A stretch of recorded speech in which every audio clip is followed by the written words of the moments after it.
If you're new to credit cards in the UK, choosing your first one can be really overwhelming. Pick the wrong card and you could be loaded up with fees and damaging your credit score. In this guide, I'll show you how to pick your first credit card, alongside how to use that credit card properly, and some of the best first-time credit cards in the UK. Hi, I'm George. I'm a data analyst and investor of 5 years now, and I try to make finance as easy as possible using a data-driven approach. If you do like finance content and want help with your personal finance, then please make sure to subscribe. Without wasting any more time, let's jump straight into it. Now, if you're already a seasoned credit card user and you just want to see which credit cards are the best ones to choose, then jump to this timestamp here. Otherwise, if you have never held a credit card, then just understanding some of these things can really help. Let's go on to the first point of what makes a good credit card. I would say that there are 4 points to picking a really good credit card. The first one being no or low annual fees. Now, as a beginner, you probably don't want to be spending hundreds and hundreds of pounds on annual fees when you're not even going to be using the credit card that much. And you probably won't be using the rewards to offset that cost as well. Most beginner-friendly credit cards have completely no fees per year. This means that it's easier to build history and build a credit score with that card, as it is just your first time. And this may seem like a small thing, but the length of the time that you have your card open really does matter in terms of credit score.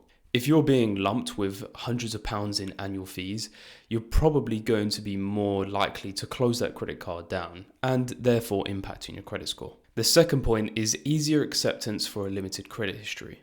If you have never borrowed any money before, whether that be a car loan, credit card, mortgage, then you're really going to have either no credit history or a very, very tiny credit history.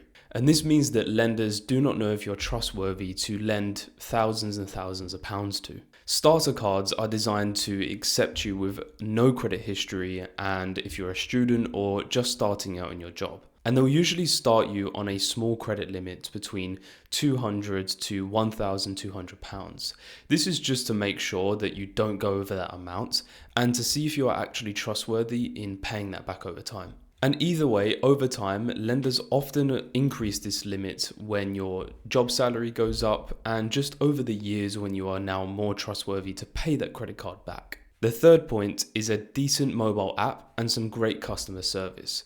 As we're living in the 21st century, having a great mobile app to use is really, really useful. You don't really want to be tapping away on a clunky old app or really a website just to check your credit balance or to make a payment. You want things to just be smooth and fast.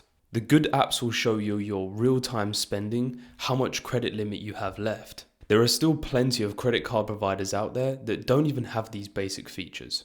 And alongside this, having a great customer service through the app, or if you can also pick up the phone, is also great, just in the event that you potentially can't pay your credit card that month, or you're just having troubles with logging on online. And then the fourth point of picking a great credit card is focusing on building a credit history rather than trying to get as many rewards as possible. So with the hundreds of different credit cards out there, it's really, really tempting to just go ahead and buy the Amex credit card for £800 per month in order to get those really, really nice, amazing rewards. But the thing is these credit cards with annual fees may not accept you if you have no credit history. Alongside this, I would say if you're trying to chase the rewards and trying to make the amount of money back that you spent on that annual basis on getting those rewards, then you may be at fault or potentially slip up with some of the payments and therefore damaging your credit score early on in your credit journey. I would say as a first-time beginner, building a credit score is way more important than trying to get those rewards. Now, before we go on to the actual credit cards themselves, I want to just highlight how to use your credit card responsibly. Now, the most important way to use your credit card responsibly is to pay your balance in full every single month. The best habit to keep is to not carry a balance, because every time you carry a balance, effectively you're going to be paying interest on that money that you've borrowed throughout the month. Paying in full every single month means that you will be able to avoid the APR that the credit card company charges. Also, keep your credit utilization under 30%. Utilization basically just means how much of your credit limit are you using. This means that if you have a £1,000 credit limit, you only really want to be using £300 of that. to stay within inside your credit utilization. If you're a beginner, you're probably thinking, why? That sounds mad to just use 30% of it. If I'm going to get a credit card, I'm going to use it all. But what the credit card companies do is they track you on how much you're using and to see how responsible you're going to be with that money. Alongside this, you should only use it for small and everyday regular purchases. Don't suddenly splurge and start buying TVs, phones, handbags, and luxury travel just because you have a credit card. You have to remember that this isn't free money. This is money that you're borrowing from somebody else. Instead, just use it to buy your daily coffee for £3 or £4, to top up your petrol in your car, and when you're spending your money on your weekly groceries. These are expenses that you're going to be paying for anyway, so don't try and risk it with higher and more pricey purchases. You want to set up a direct debit for your payments. Missing one payment will be on your credit score for 6 years. 6 years is how long it stays there for. If that one payment is pretty substantial, then you're going to be seen as not trustworthy. So when you set up a direct debit, this means that you effectively will never miss a payment. It comes straight from your debit card and gets paid onto your credit card, making the balance come back to zero. And then the final point is to only spend how much you have in your current account anyway. The golden rule is if you don't have the cash today, don't put it on your credit card. For example, if you have £500 sitting in your current account on your debit card and you go ahead and spend £600 on your credit card, you shouldn't really be waiting to the end of the month to hope that that payment is going to cover it. Credit cards should work alongside your budget, not replace it. So now let's jump on to the top 5 credit cards for beginners in the UK. On each one of these cards, I'm going to be telling you the target audience, the main selling point, annual fee, APR, credit limit, and rewards/other features. The first card is the Barclays Forward credit card. Now, the main target audience for anyone who wants to apply for this card is somebody with no credit history whatsoever. Barclays will basically accept anyone, as this is a really default and standard card for first-time users. Not only this, but it may be for beginners who have one credit card previously, but don't qualify for some of the higher tier cards. So what's the main selling point of this card? It helps build credit, of course, but it also has a price promise guarantee. What they guarantee you is that if you make all of your payments on time within the first year, they will reduce your APR by 3% the next year. This 3% may not seem like much, but it can be pretty substantial in the grand scheme of things. The next selling point is a personalized credit limit. With the information that you give to Barclays, they will decipher how much they're willing to give to you. Now, if you're a student, then they'll probably only max you out at about £500, but this credit limit will vary depending on your situation. So if you get promoted at work or change jobs and get a higher salary, then Barclays will then offer you a higher credit limit. So you can take this credit card in many years into the future, even after you're no longer a beginner, and it will change how much it will give you. The last main selling point is that depending on what time of year you sign up for this credit card, you will often get a 0% offer. What this means is that for the first 3 or 6 months, they will offer you this credit card at a 0% interest rate, meaning that you won't get charged on anything for that amount of time. But these offers can vary depending on what time of year and potentially what platform you go through. The annual fee for this card is £0 per year. The APR for this card is 33.9 APR variable. The credit limit is £50 to £1,200 for a lot of first-time beginners. And then some of the rewards or bonus features of this card, as I previously said, there is a price reduction promise in that the interest rate will go down after a certain amount of time. This card has a credit builder status, meaning that if you use this credit card responsibly, your credit score will be pushed up to the max. And also a 0% promotional interest rate for a certain amount of time. Overall, I think the Barclays Forward credit card is one of the best ones for a first-time user. Now, let's jump onto the second card, and this is the Amazon credit card.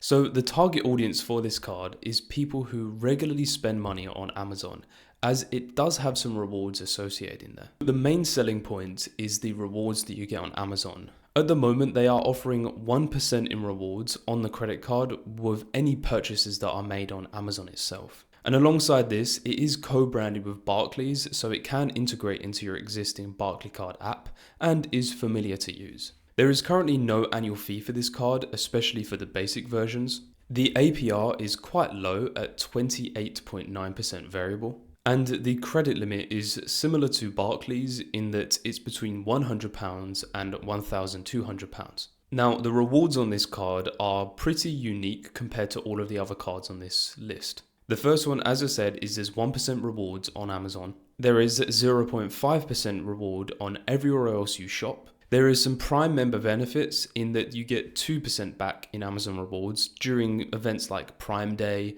and also during Christmas time as well. There is a 0% purchase offer for the first 6 months as well of using the card. And of course, no monthly payment or annual payment. So the Amazon rewards is actually just credit that is added to your Amazon account that you can effectively request through the Barclaycard app. Overall, I would say that this is a pretty good credit card. It's just like the Barclay one forward, but you do get some rewards with Amazon. And if you're potentially a student or just starting out on your first job and you're regularly buying on Amazon, then this is probably a good card for you. Jumping on to the third card is the Tesco Bank Foundation card. Now, the target audience here is for people with a particularly bad credit history with other credit cards and also somebody with no credit history, as they almost accept basically anyone. And of course as well for the Tesco shoppers, as there is a club card integration. The main selling point here is this is a great credit card for building your credit score, as it doesn't give you a particularly high credit limit. You do actually have access to your credit score directly in the Tesco Bank app, and this is with Credit View. And then of course the last main selling point is the integration with the Tesco Club Card, as you get extra club card points every time you spend your Tesco credit card inside of Tesco. For this card, there is no annual fee. The APR is just about average at 29.9% variable. However, your APR can vary depending on how bad your credit history may be. The credit limit starts from £200 to £1,500. However, in most cases, £1,500 credit limit is rarely given to many people. And the rewards of this card is of course the club card integration. Now, I previously said that you get club card points for spending your credit card in Tesco, but I believe you also get a certain amount of club card points in other shops where you spend as well. Overall, I would say that this is a pretty good card, especially if you've had credit cards in the past and your credit history isn't the best, then Tesco Bank will often effectively give you a second chance in order to use their card and try and build your credit score back up. Alongside this, even if you don't have a bad credit history and you are just a Tesco loyalist, then this is probably a good card for you, as you're going to be racking up those club card points. Jumping on to the fourth card is the HSBC credit card. Now, the target audience for this is of course students or people with a very, very low credit score, and especially for absolute beginners who are really wanting to build their credit limit. The main selling point here is that you're going to be pretty easily accepted if you are a student, and it's going to help you build credit during your student years, and also, I suppose, have an extra 500 quid in your pocket. For this card, there is no annual fee.